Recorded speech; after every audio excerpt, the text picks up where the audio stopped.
గేమ్స్తోనే అందరినీ సంతోషపెట్టడానికి ఈ కార్యక్రమం మరి కబీర్ గారు వాళ్ళ టీం మొత్తం కూడా చాలా సంతోషంగా మరి అందరికీ క్రీడాకారులకు కానీ ఏదైనా మిగతా కార్యక్రమాలకు ఏమి ఇబ్బంది కాకుండా మీరు చూసుకోవాలి. గతంలో కూడా మమ్మల్ని పిలిచారు, మా బాధ్యత. హరకుర స్టేడియం ఉంది మన దగ్గర కాబట్టి దాన్ని కొంత ఆధునికంగా తీర్చిదిద్దాలనేది కూడా ఒక ప్రయత్నం జరుగుతూ ఉంది. గత 3 నెలల క్రిందట కూడా కబీర్ నన్ను పిలిస్తే చెప్పిపోయినా, వాళ్ళు ఏం అడగకుండా నేను చెప్పిపోయినా. కొద్దిగా అందరూ కూడా ప్రైవేట్ వాళ్ళు కూడా ఉత్సాహంగా ఉన్నారు వాళ్ళు చేయడానికి కొన్ని కార్యక్రమాలు. నేను చీఫ్ మినిస్టర్ గారి యొక్క personal secretary Shahnawaz IPS sports authority వాళ్ళు ఉన్నారు.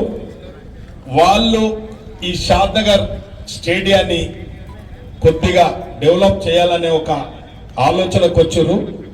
దానికి సరిగ్గా నాకు తెలియకపోయినప్పటికీ తెలిసిన వ్యక్తులతో కూడా అక్కడ స్పోర్ట్స్ అథారిటీ ఒక ఎస్పీ కూడా రావడం జరిగింది, రవీందర్ రెడ్డి అని చెప్పి. కొందరు కూడా స్టేడియం 100% చేయడానికి ప్రయత్నం చేస్తున్నాం.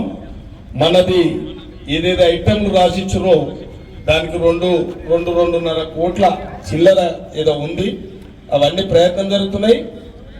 నాకు తెలిసి ఈ కోడ్ లేకపోతే ఇప్పటికే ఎంటబడి నాకు కూడా చాలా ఆతృత ఉంది, దీన్ని కొద్దిగా మెరుగుపరచాలనే ఆతృత ఉంది. కాబట్టి 2.5 కోట్లకి ఏదో ఎస్టిమేట్ వేసారు. అది దాదాపు ఫైనల్గా స్టేజ్లో కూడా ఉంది. కాబట్టి ఏదేమైనా మనం అందరం కలిసిమెలిసి కొన్ని విభేదాలకు పోకుండా, ఫాల్స్ ప్రెస్టేజ్లకు పోకుండా క్రీడాకారులను అన్ని విధాలంగా మనం సహకరించాలి, వాళ్ళని ప్రోత్సహించాలి.